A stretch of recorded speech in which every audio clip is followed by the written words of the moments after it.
Hello friends, and welcome to the Hanged Man in the Moon. If this is your first time here, welcome. Thank you for coming. I'm pleased to meet you. If you've been here before, thank you for returning. I'm truly honored. Friends, if you are a returning visitor, then you know that this is my series in which I use tarot and oracle cards to help me explore topics related to living the intentional life. And the title of this video is sometimes it's about endings, but friends, this is not the ending and it's not the beginning. This is the middle. This is the beginning of part 2 of a 2-part video of this week's spread. So if you have not seen part 1, I highly recommend you go take a look at that. And I'll put a card up here for you to hop on over, take a look at part 1 so that you know what we're talking about as we begin part 2 here. So take a look at that if you haven't, and then come back here. If you have already seen that, let me give you a brief reminder that what we saw was the entire spread, and then we looked at the supernal triangle, which was about endings waiting in the wings.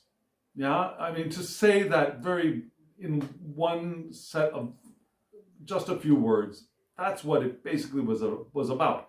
And then we moved into the emotional triangle, the ethical triangle, and we talked about the balance between our ego and our will, and also our progressive ideas and moving forward and benefiting the community. And then the heart of the center being our emotions, our emotional state, and how that can influence our perception of the world and ourselves, but also the desire to check in with our unconscious, perhaps even.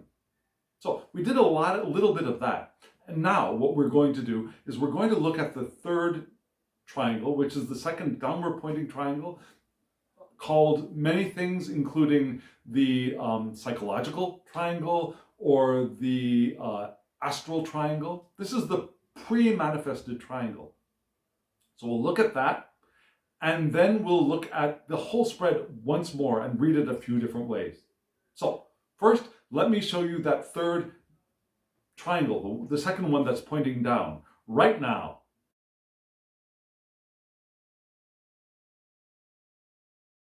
So friends, that's the psychological, pre-manifest and manifest, well, the pre-manifest triangle and then the final sephira of the manifest. Now, so you saw 4 cards there, right? And we're going to read all 4 of them here together. Now, except for that last card at the bottom, which is an oracle card, the top 3 cards, they are from a deck which is out of print. It's a deck by Stuart Kaplan, and it's available on eBay if you want to spend the money for it. But just in case you're curious about these decks and the rest of the decks in this entire spread, as usual, there will be a short video at the end of this video, which will give you the information about the names of the decks and the creators, and there will be links in the description box below to all of the decks that are available. All of them are available except for this one deck which you just saw by Stuart Kaplan. Okay, so you just saw that one set of 3 cards from the psychological triangle, and the very last card, which was an oracle card. So in the 7th spot, in Netzach, we had the Emperor.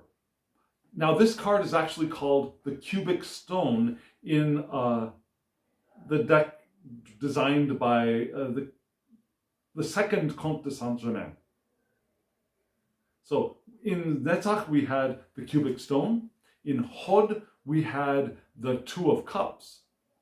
And then in Yesod, we had generally what we would consider judgment, but this card is called the Rising of the Dead. So are they being called, or are they doing it all of their own with a little bit of background music played by an angel? It's for us to decide. And then at the very, very bottom, we had an oracle card for Malkut. Malkut is manifestation, but we'll get there in a little bit. Let's start back in Netzach. In Netzach, we have, what is Netzach? Netzach is on the bottom, at the bottom of the father pillar. It is triumph over obstacles. It's triumph, it's perpetuity, it's victory, it's endurance. But especially over and as opposed to obstacles. We can begin to feel and comprehend the power being manifested here. It hasn't manifested, but we can start to feel it. In the upper triangles, we could sense it. Here we can start to feel it, if that distinction makes sense. Yeah? We have the strength to complete and the power to follow through on our passions here. And we can ask questions such as, how can people receive God's message? How can we receive the information? How can it be implemented? Now, because it's more than just the reception, it's reception and the putting of it into action, into motion, here in Netzach, as we overcome obstacles. And to do that, we had a very powerful card. We had the Emperor, the cubic stone. And in this deck, the cubic stone, the Emperor, is Jupiter, which resides in both Sagittarius and Pisces, from which mutable fire and water's vital attributes enter the world. So we got mutable fire, that passion of perhaps, what am I trying to say? Of a Sagittarius. And the watery feeling of a Pisces, the ability to hold everything and feel everything and experience everything and have a strong intuitive sense here in a mutable kind of way. And because, again, this is a major arcana card, we have a Hebrew letter and a rune associated with it. The Hebrew letter is Dalet. Dalet is a door. It's also a meek or needy person. Yeah. The next letter is the letter of the wealthy person who comes and knocks on the door of the needy person to give, provide alms for that needy person and lift that person up. So there's the idea of being lifted up here, being lifted up. The meek or the needy shall inherit the earth might be another way to look at this from the Hebrew letter standpoint. From the rune standpoint, we have Ansus, which is a rune of power. It's communication, it's enthusiasm, it's visions and inspirations as well. It's health, harmony, truth, wisdom. It can also be seen as a wild bull as well, from what I recall. So there's a power here that can be unsettling, if not disruptive, if not well managed. Which is kind of an emperor, right? If an emperor is not really well managed, they can be destructive and disruptive at least. But here we have this emperor sitting on the cube. And inside of the cube, there is an animal. And I've forgotten what the animal is, and I can't really see what it is in this card very well. But we have this beautifully clothed emperor sitting in the shape of the 4 of stability, right? This is the 4th card. And so the emperor here in our triumph over obstacles, we have the power, we have the communicative ability, we have the enthusiasm, we have the visions to be able to overcome whatever is placed in our path. We have realizations here. We are accomplished. We can realize our accomplishment and our potential to accomplish. We have fixed and durable results here. Yeah, this is the square of matter. All 4 elements are combined and solid here. And there's protection here as well. Protection from perhaps additional obstacles flying in our face. So this is the beginning of our triangle of psychology. We face our obstacles with the attitude of an emperor. But an emperor who is also meek and lowly and can be at the door.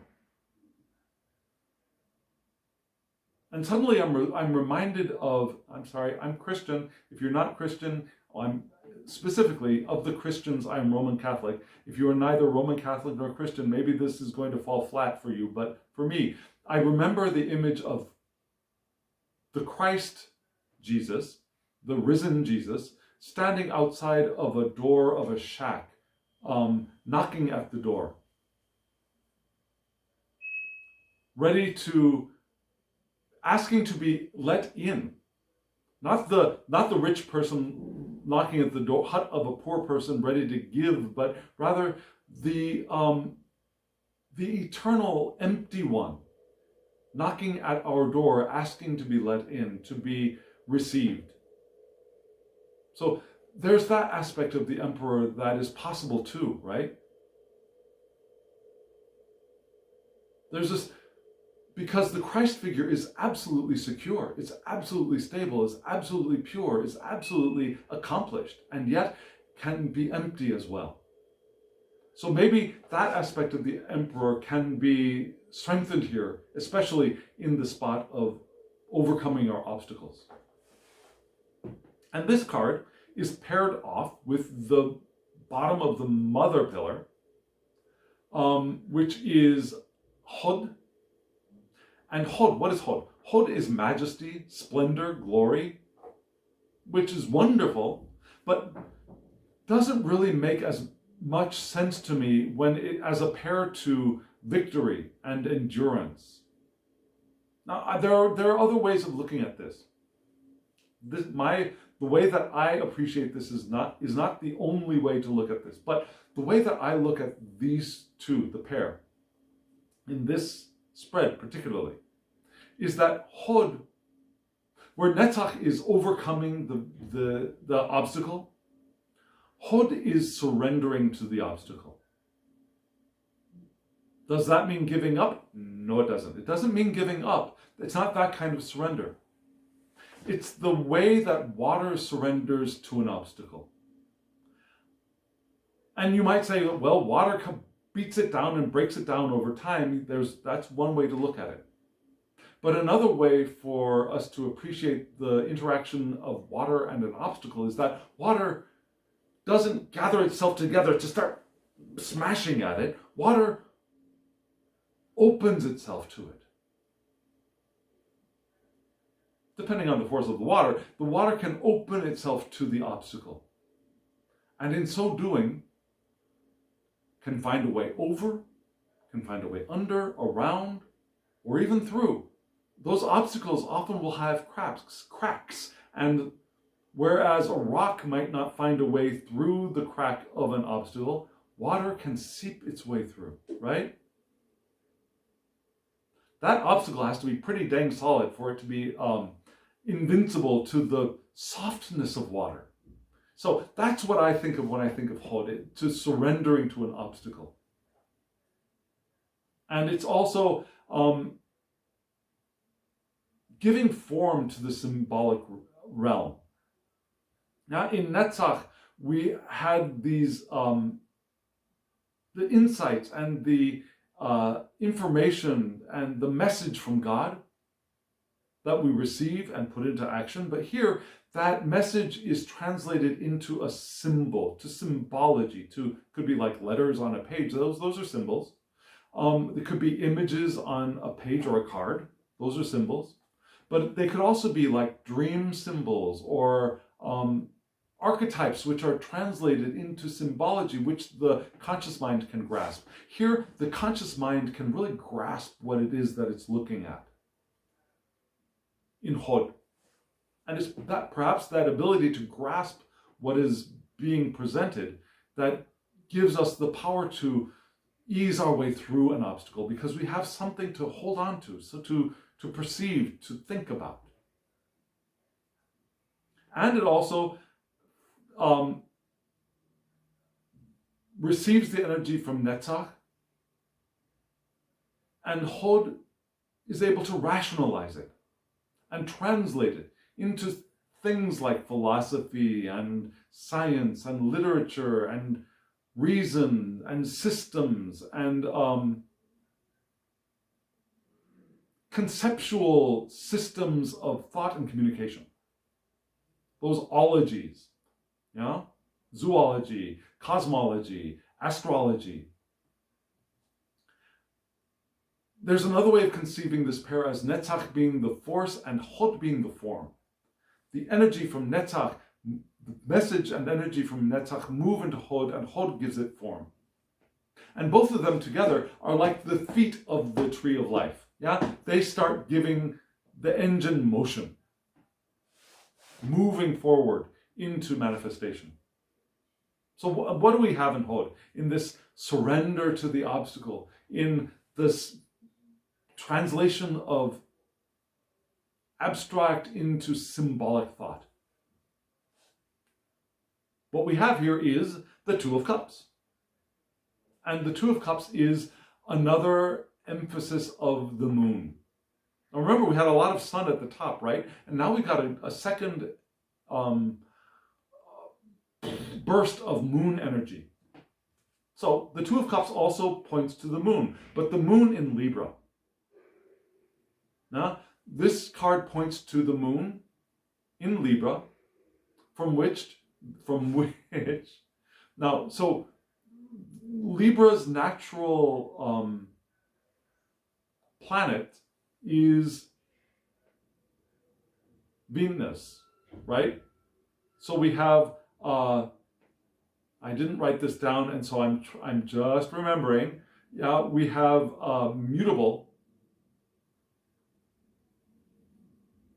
cardinal air, no, fixed, mutable air, cardinal. We have cardinal air here in Libra, but that cardinal air is housing the watery, mutable sense of the moon. Now the moon is not in a mutable sign, it's in a cardinal sign, but still, oh, that's interesting. I hadn't thought of that. Now the moon is in Cancer. Cancer is cardinal. Libra is also cardinal. I've never thought about that before. So that's something to think about. So we've got a cardinal water kind of planet and a cardinal air kind of sign, astrological house, working together here, the moon in Libra. So what does that mean? This is where we create tranquility, beauty, and harmony. The way that we surrender to the obstacle, the way we create symbols that we can apprehend, is by being tranquil, harmonious, by receiving the beauty that surrounds us, by being the peacemaker. Internally, we want to be peacemakers to ourselves and to others. There could be some romantic impulses here, which is nice. Love of home, which is nice. Love of research as well. Yeah, Libra is a researchy kind of sign as well. Mind, balance, research, discovery. Cardinal, discovery. Interest in mutual pursuits, because we do have the Two Cups here, yeah? My pursuit, your pursuit, mutual pursuits. Emotions guided by reason. Affectionate demonstrations and a perfect union. A very common Two of Cups concept, right? So here we have this Two of Cups of making peace. Idealism can reign here. Tranquility, beauty. Love of research again. So that is going to be the way that we can soften our way into and through an obstacle. Now we can be the emperor to conquer the obstacle, and then we can do Two of Cups our way through and around an obstacle by surrendering to it. And so we move into Yesod. Yesod is the foundation, pre-manifestational foundation. This is the vehicle allowing movement from one thing or condition into the other. This is the vehicle allowing the movement from the final stage of energetic movement into actual manifestation. The engine room of creation, pumping out matter. The link between mind and matter is here. Whereas above in Tiferet we had the link between force and and energy. Here we have the link between mind and matter. Thoughts become things. This is the dynamo which creates the material realm. And what we have creating the material realm is right here in the rising of the dead. The rising of the dead. And a very Egyptian Tarot kind of image.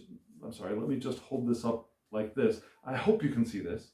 We see the three figures rising up. They're still in their wrappings of mummies, but they're rising up, and there's a heavenly being above playing a horn. Very, very, very common Egyptian style. Oh, there's a fourth being. I had not noticed that before. In the sarcophagus at the bottom, there's one more being lying down. Can you see that? So there are four beings there. And we see Saturn here at the top, right? Why is that? Because in this card, the rising of the dead, or judgment, points to Saturn, which resides in both Capricorn and Aquarius. We got another Aquarius note being played here, from which cardinal Earth and fixed air's vital attributes enter our world. Cardinal Earth, let's get things done. Let's get things done. Let's climb up this mountain and get to the top. Capricorn, let's be real. Let's make clear plans. Let's make boundaries. Let's make rules. And then Aquarius, let's move forward with our thoughts and imagine what will be and bring that into being. Not like a Jupiter kind of, Coachella, what was the one from the 1960s? All the trees, Woodstock. Not a Woodstock kind of progressive, but a progressive newspaper kind of progressive, right? So, Rising of the Dead also points to a Hebrew letter, Resh, which is the head. Not the back of the head, but the head.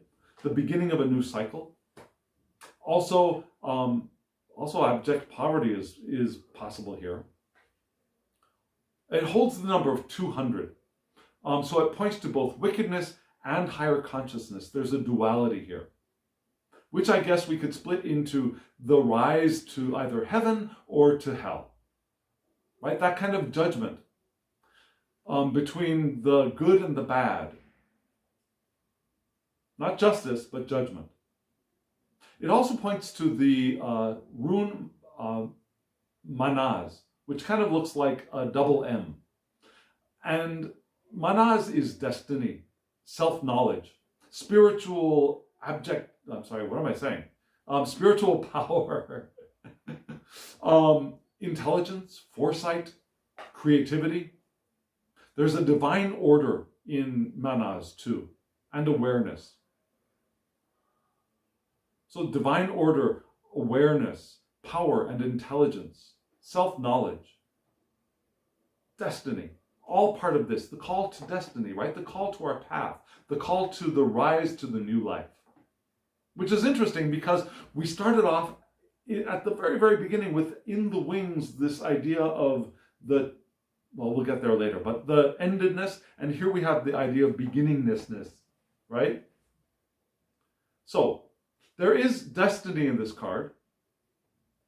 There could also be, according to Count de Saint-Germain, a fatal destiny.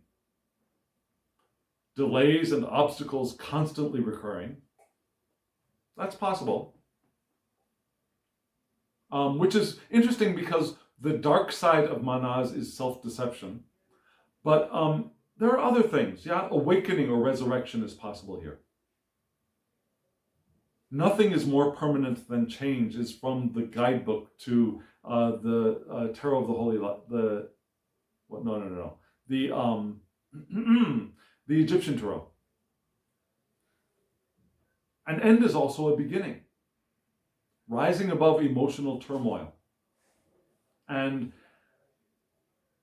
a call to banish idleness, because idleness is going to be, what do we say, the devil's plaything, right? So banish idleness with action. Start doing stuff. Also, establish new personal relationships. That's a good piece of advice for this card. Passing old conditions lead to new ones. Yeah, what ends leads to the new. This is a reminder here.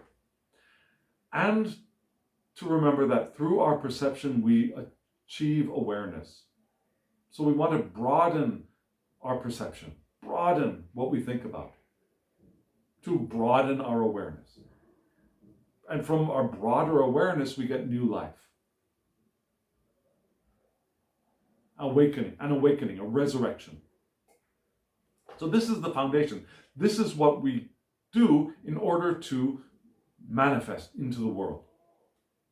And what do we manifest into according to our beautiful little chart here?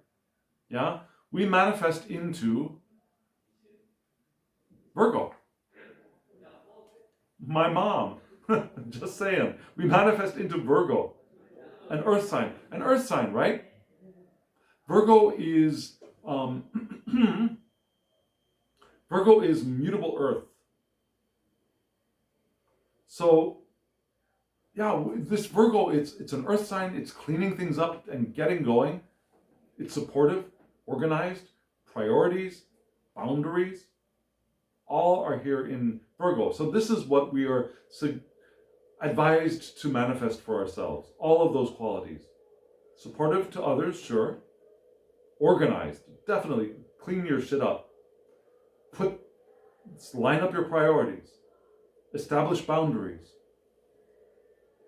As a response to Kether, tie up loose ends. Complete projects that there's an endedness waiting in the wings, so it's time to clean things up and finish things up here so that we're ready. Let unappreciative people go. If there are any people, remember there was, who are we letting close to us? That was pointed out to us in one of the previous Sephiroth. So here, are there any people in our environment that are not giving us the appreciation that we deserve? If so, let them go. People who don't respect our boundaries, let them go, because our boundaries, we want them to be clear. And our needs take priority here as well. What we need is important for us now, especially at this moment. So constructive self-expression helps. Don't wait until resentments build up. Before things get really out of whack and become hostile, hateful, or aggressive, we want to express ourselves constructively, rather than waiting for it to become destructive, a time bomb ticking. And we can serve ourselves as we serve others. This is where we land at the bottom of the tree. From the imperceptible expectation of endings waiting in the wings. Because sometimes it is about endings, right? And so, what are we going to do now? We're going to look at the entire spread once more, and we're going to read that spread in a couple of different ways. So, buckle your seatbelts. This is going to be a bumpy ride. Here's that spread.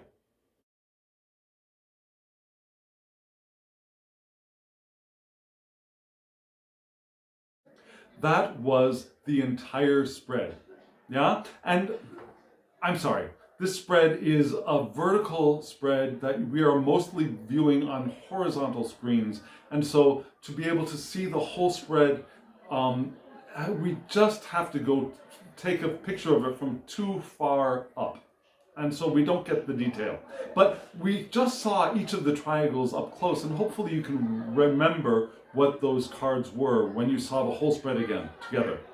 So what are we going to do now? What we're going to do is we're going to first read the two pillars. The mother pillar on the left and the father pillar on the right. And so we're going to start with the mother pillar. The flow of the divine power and energy and attributes down into manifestation. called the pillar of severity. The pillar of, severity. And at the top of that pillar of severity, starting with Binah, we had the Six of Wands, right? Six of Wands. So the mother pillar, the pillar of severity, begins with our free will.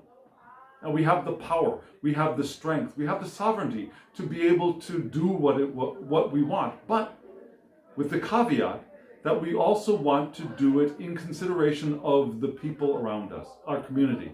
And also being aware that we have the potential and perhaps even the responsibility to lift up those who are of benefit to the community, to give those who are doing well opportunities to expand and grow and evolve. As we are our own leaders of our own lives, we're also the lifters, uppers of those around us as much as we can. And that's how we begin our flow into manifestation. We begin here. And then we move right into the next card, which is Gebra, severity, right? This is the severity of the pillar of severity, which was the Knight of Swords. So we move from that into our Aquarian mode, our progressive. Maybe a little bit, we may be perceived as a little bit, what was that word? A little impersonal, but we're kind, we're friendly, we're cheerful, and we're on severity, but we are not severe to others. We are gentle, we're kind, we're progressive. We're bringing information from the past and putting into motion as we move into the future. Now, we're interested in education. We learn, we discover, we explore, we progress, we're the mastery of organization. We are the masters of organization. And organization, I think, is an important point in this spread as we move from that endedness at the beginning. So we move here into our King of Swordsness, and we land in Hod, where we had our surrender to the obstacle of manifestation, which was the Two of Cups. The Two of Cups, right here. And the Two of Cups was, again, the moon in Libra. So here we move into our idealism, our ability to make peace with others, to create tranquility and stability, to have interest not only in our own pursuits, but in the pursuits of others. We're not only helping to raise up those around us, but we're also interested in what they are interested in. Yeah? The King of Swords is a little bit distant, right? It's a little impersonal, but here we get into the personal. Our interest in other people as well. Our emotions are guided by our reason. But they're there. We are emotional. We have emotions here. We can find and form the perfect union between ourselves and a lover, between ourselves and a coworker, between ourselves and another family member, whoever. Between ourselves and our students, between ourselves and our teachers. Yeah, the Two of Cups is not only a romantic sexual relationship. This is all of our emotional attachments and loving interests. And our ability to make peace and create peace and stable peace. Which is an interesting thing to be flowing down severity into manifestation from that fear and angst and anxiety of endedness, right? So here we are bouncing around, banging around in the material world, and we look at the Father Pillar. To open ourselves to the power of the divine, to rise back up into communion with the divine, because manifestation is not a one-way path, it's a circular path of coming into manifestation and inform and returning back to communion with the divine. We fall and we rise. And maybe we can do both at the same time, like a good ballerina or ballerino. So, where do we begin the Father Pillar? We begin the Father Pillar with what better card than the Emperor, or in this deck, it's called the Cubic Stone. Yeah, I know. Emperor, Stonehead, yeah? Cubic Stone. We have our accomplishments, fixed, durable results. We have a door. And as we have those things, we know that we are still the meek, we are still the needy, we are still open to receiving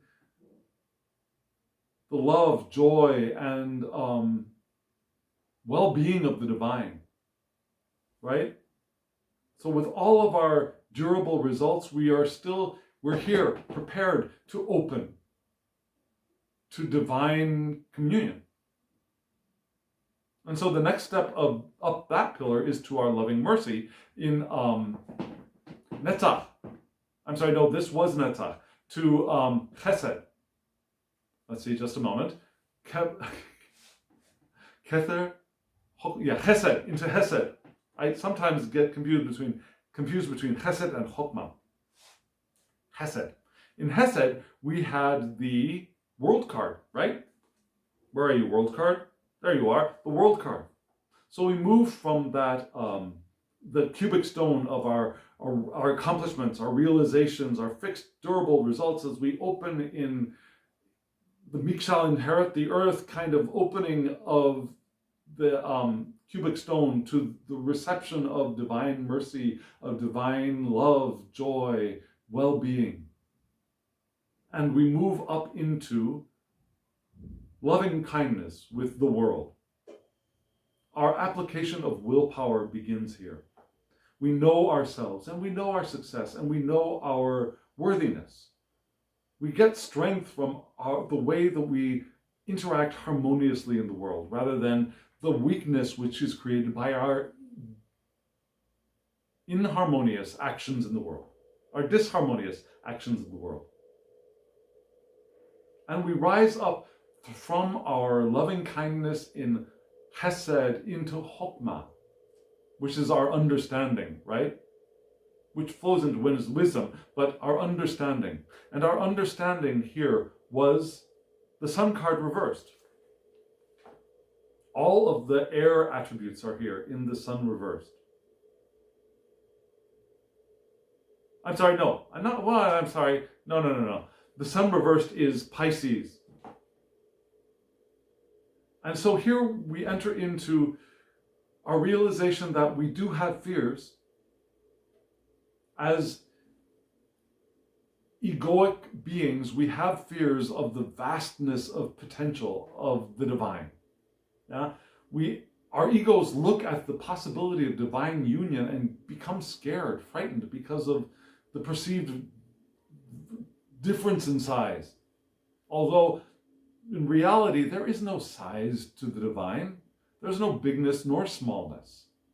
There's just isness, right?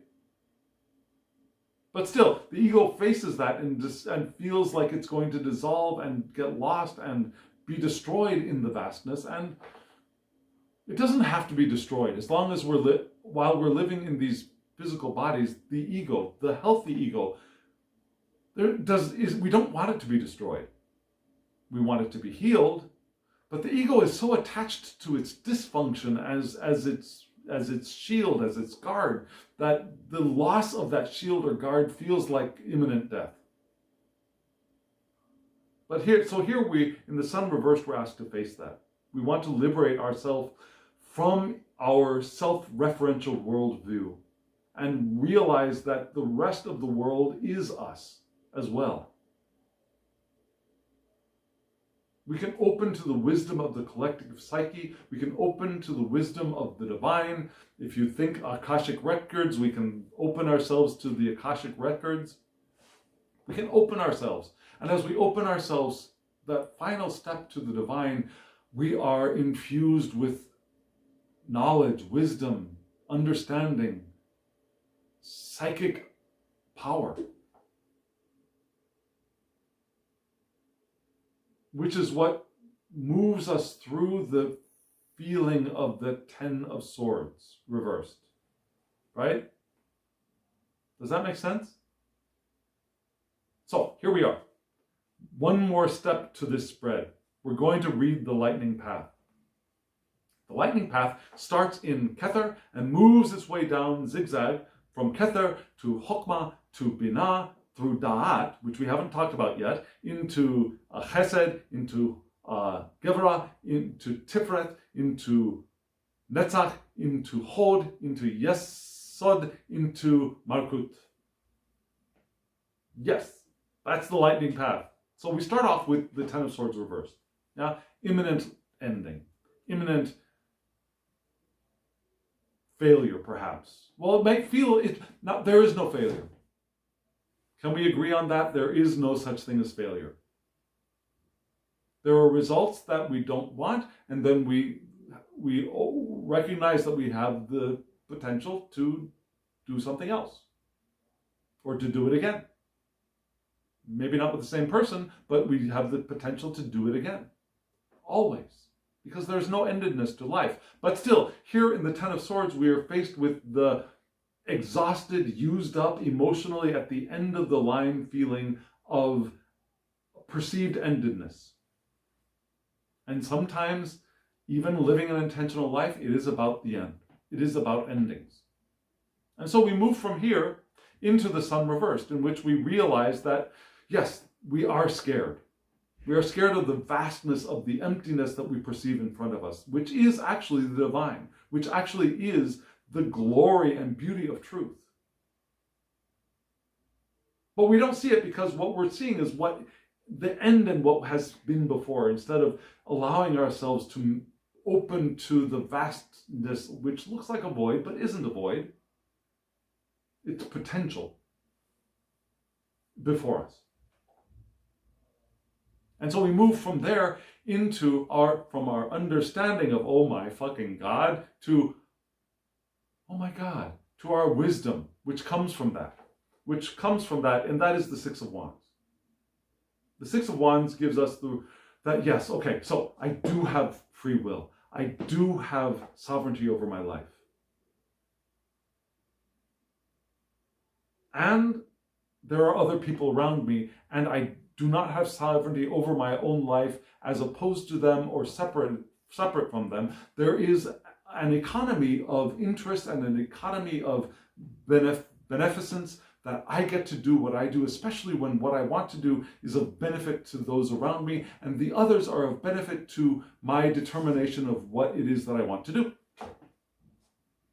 Right? And so that moves us into the card that we haven't talked about yet, the void. The void. This is Chokmah, understanding, Binah, wisdom, which flows from understanding, Da'at, the void, but our knowledge. And knowledge can flow from wisdom, right? Now, sometimes knowledge is devoid of wisdom, and that's why there is this devoid, the void here in the center of emptiness. But in that emptiness, there is the potential for knowledge. And when we're moving through the path in the light, through the lightning path, it's all connected. So this knowledge that we're talking about here is not devoid of wisdom, but flows from wisdom, because that's the direction we're flowing, right? And that is this card, the seventh house, which is Virgo, the house of Virgo. I'm sorry, no. The seventh house, Da'at, which is the house of Libra. Right next door. I was close. Libra. So at this point, what do? We evaluate our behaviors and our desires in our relationships. Our relationships with others, our relationship with ourselves, our relationship with what we're doing. All of those relationships that we have, this is the time, this is the place to evaluate those. Are we holding on to people we could let go of? Are we holding on to habits that we could let go of? Why would we want to let go of them? Because they are standing in our way. They're holding us back. They are not, as we're going to talk about this again in just a moment, they are not appreciative of us. They are not beneficial to us. They drain us in some way, or they don't feed us as we feed them. There's not a reciprocal flow of interest and love and energy there. So time to evaluate. We evolve, and so will our relationships. Some of them will get stronger. Some of them will become other things. Some of them might become love. some relationships which were not love may become loving and romantic relationships, but others might move into the downstream portion of our powerful current of intention as we move forward. It's also good to have clear boundaries, and this card is reminding us of that. Good boundaries, but penetrable ones. Not tower walls like the tower of the tarot, which needs to be broken open for us to be liberated, but soft, permeable boundaries, which will allow some people in a certain amount of the way and keep others a respectful distance, a loving distance. Not pushing them off, but just boundaries, that this is a space where, for me and maybe one or two intimate people, and then perhaps even closer, there might even be a boundary for an intimate space just for us. Knowing that that's all illusion in a sense, because we're all connected anyways, but still, being eternal beings, co-creating these beautiful bodies in this beautiful physical universe, boundaries are helpful. And this card is reminding us of that. We may also want to expand our social circle. It's not just a matter of cutting people out and moving people away, but we might also want to expand our boundaries to include more people here too. We may have valuable things to learn from people we haven't interacted with yet. So it's not only the boundaries of pushing people or keeping people away, but also expanding our boundaries to include more people as possible here. So this all asks our evaluation. Right? Libra, 7th house. So this is where our knowledge is, where our knowledge can be effectively applied. With efficacy, that's the word I was looking for. So we move into the next Sephirah, which is, where were we? Yes, it is Netzach. Netzach here. We have the world. So we move into our understanding that, yes, we have dreams, we have energy to renew ourselves after that shock. We can apply our willpower here again. We know ourselves and our success, our potential for success. We have strength from acting harmoniously in the world here. So we come into our power and our revitalization. And that revitalization is going to be remembered and recognized and recalled a little bit later. But instead, we're going to move right into our King of Swords. So we recognize our power and we're ready to move forward. Now, progressive, speak clearly, communicate clearly our desires, getting good results from that communication. Yeah, we enjoy being with people and interchanging ideas and exploring ideas and studying and learning and discovering and moving forward. And with concern for the welfare of those around us as well. That is also, again, remembered here on the mother pillar. Now, on the mother pillar, there are a lot of memories of care for others as well, right? And that's part of this as well. So we move from this one into Tifreth, into our heart, with the two of wands. So here, yes, we meet with obstacles. We want to be selective of who we partner with, but we are nurturing. We are fertile. We are creative. We are aware of our unconscious world here and aware of our memories and seeing what it is that we want. Because we just talked about an ending, so now we see what we want for the future, for the next steps, right?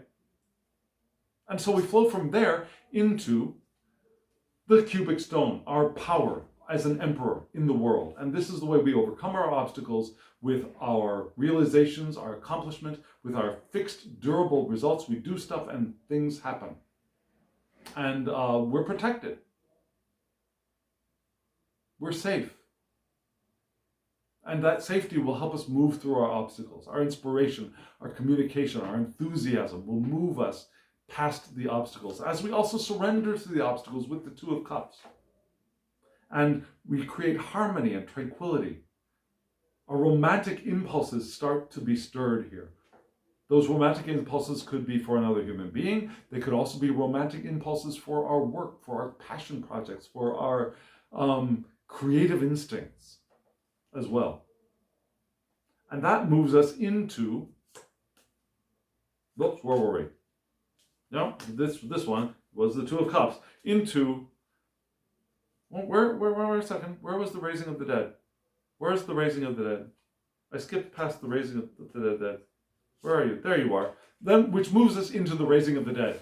Yeah. So here, after that, all of that, the love of romantic impulses, love of research, our love of home, our emotional connections, and our emotions guided by our reason, and creating tranquility and beauty, we wake the heck up.